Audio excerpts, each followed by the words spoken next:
el fin de la lactancia corresponde con el cambio de la época infantil a la niñez, que decimos que la niñez es eso algo exclusivo nuestro, en el que sí que en los niños van creciendo para que crezca el cerebro, no están suficientemente maduros, con lo cual para que haya una niñez asumimos que tiene que haber cuidado cooperativo, bien sea por los hermanos, por el padre o por los abuelos, o sea, me da igual, pero tiene que haber la madre necesita una ayuda, porque si tú le unes el tener crías desvalidas con tener otra que todavía no se vale para alimentarse, sola quema, o sea, no sería capaz. Por lo tanto, para todo eso asumimos que la niñez, nosotros lo estudiamos desde un punto de vista biológico, yo lo estudio con los huesos y con los dientes, pero tiene muchísimas connotaciones con el comportamiento social de los grupos humanos en la prehistoria.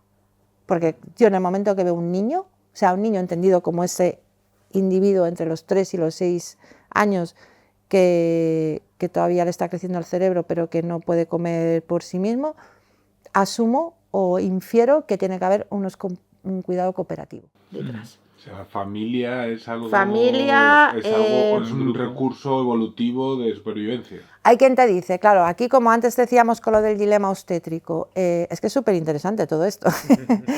Tenemos a quien dice, no, es que claro, esto ya es el germen de la familia monoparental, ¿no? O no, porque también hay quien te dice, es que son las abuelas maternas las que entran a jugar con los niños.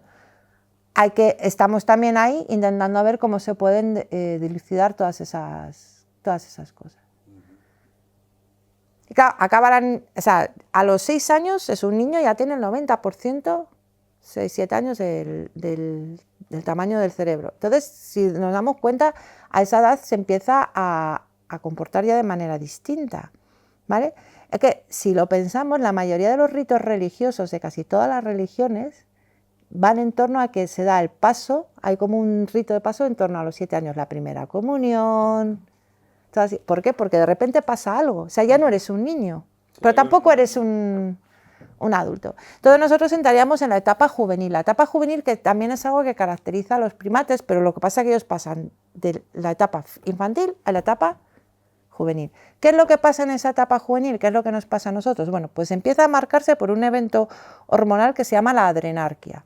La adrenarquia empieza a elevarse el nivel de hormonas que secreta la glándula suprarrenal, que no llegan a ser tan potentes como las sexuales que vendrán después en la época adulta, pero que ya empieza a marcar un poco por dónde van las cosas, porque ya empieza a cambiar un poco la composición corporal de los niños y de las niñas. O sea, a los 7 años, si os dais cuenta, puedes estar bajito, pero tu cuerpo ya no tienes cuerpo de niño, ya no eres tan redondito, ya empiezas a estar como más estilizado, es como empiezas a tener más masa magra y el cerebro, claro, ya le queda muy poquito por crecer. Y ahí se supone que, por ejemplo, en el resto de primates es donde se dice que ellos están empezando a aprender, o sea, se mantienen no muy grandes y bien, a aprender el rol de los adultos. Y cuando acaban, el resto de primates, cuando acaba la etapa juvenil, ya llegan adultos, ¿vale?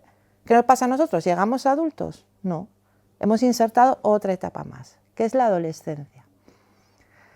Claro, nacemos... Perdona, entre la niñez ahí tenemos, y la adolescencia, a ver, infantil, juvenil, vamos a... está la parte juvenil. Vale, Sí, o sea que es una que sí que tiene los... Etapa infantil, la niñez, la etapa juvenil y por último la adolescencia. Todo esto antes de la etapa adulta, ¿vale? Esto es nuestro, pero esta y esta son exclusivas. El resto vienen de serie. Vale, entonces entramos en la adolescencia.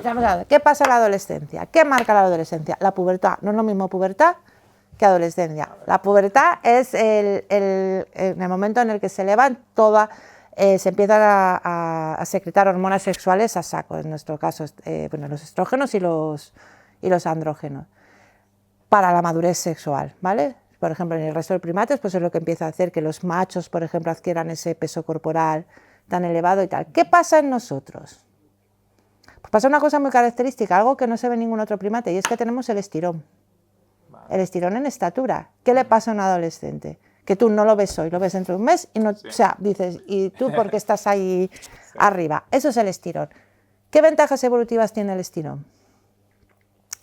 Una de las explicaciones que se dan es, claro, como tenemos ese pedazo de cerebro, lo hemos salido con él tan pequeño, hemos tenido que, para que crezca el cerebro de la niña, reducir el tamaño corporal tanto, como el tamaño corporal evolutivamente, tener un tamaño corporal majo es importante, o sea, te quitas muchos depredadores, aumentas tu rango de depredación, o sea, tiene una serie de ventajas tener un tamaño corporal grande. Claro, para alcanzarlo, ¿qué va a estar eternamente creciendo? Dicen. Y sobre todo, claro, es que mientras que esté creciendo no me puedo reproducir. Entonces, ¿qué hago? Pues, como ya me ha crecido el cerebro, Ahora, pues le meto caña al cuerpo.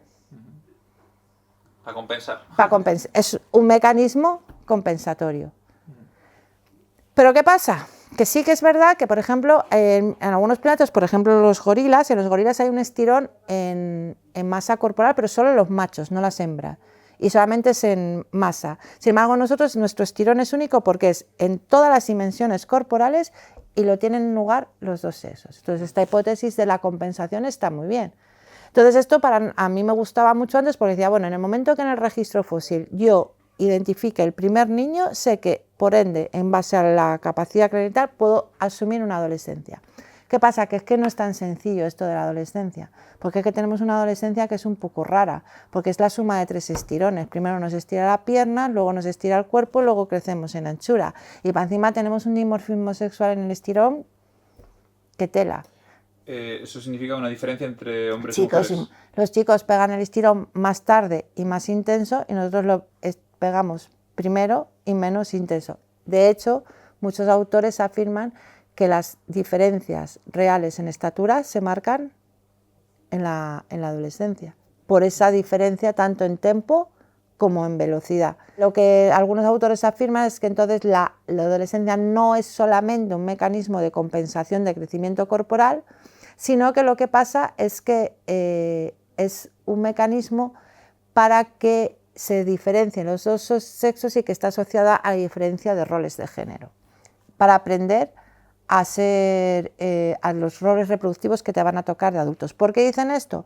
Porque hay también una cosa que es como muy característica de nuestro estirón, y es que bueno, el estirón es como una curva, es que como no puedo borrar, sería una cosa así, ¿no? Tenemos una fase en la que crece mucho la velocidad, llegamos al pico máximo y luego la velocidad sigue siendo alta, pero va disminuyendo. Pues nosotras somos maduras sexualmente más o menos aquí, en la fase de deceleración. ¿Qué quiere decir eso? Que prácticamente tenemos el aspecto de las adultas y ya vamos a ser maduras sexualmente. Primero parecemos adultas y luego somos maduras sexualmente. Sin embargo, vosotros sois sexualmente activos aquí. Es decir, sois maduros sexualmente antes de parecer un adulto. Y eso, según el autor que propone esta teoría, dice, bueno, claro, ¿por qué es esto? Porque de esta manera los jóvenes, los chicos jóvenes, no representan una amenaza para los adultos, porque como los ven como niños, dicen, este no es competencia, pero sí que está siendo competencia. Y sin embargo, en ellas dicen, como al final nuestra reproducción, nuestra gestación, la cría es tan dura, aparecen adultas antes de ser maduras sexualmente, lo que lleva a que las metan primero en los roles de la vida adulta y así aprendan mejor a sacar adelante a sus crías. Vale. ¿Cómo podemos saber esto? ¿Cómo se puede? Pues claro, esto es que tiene muchísima retranca y saber dónde viene el estirón, si es solamente como un mecanismo de compensación energética, de crecimiento del cerebro, o es algo que tiene que ver más con los roles reproductivos, La cultura de esa especie, pues ¿no? claro, tienes que ir a una pregunta que es lo que nosotros llevamos trabajando años y lo que intentamos saber, que es no solamente pego el estirón, sino cómo lo pego. Es decir, eso que os decía antes de lo pego por partes, quién lo pega antes. O sea, nosotros lo que estamos desde hace años es intentar ver en los huesos si podemos rastrear ese estirón compartimentado. Y daremos sorpresas brevemente. ¿Tenéis algún resultado ya por ahí? Sí. Qué bien, qué bien. Pues ya estaremos atentos. Nos lo contaréis.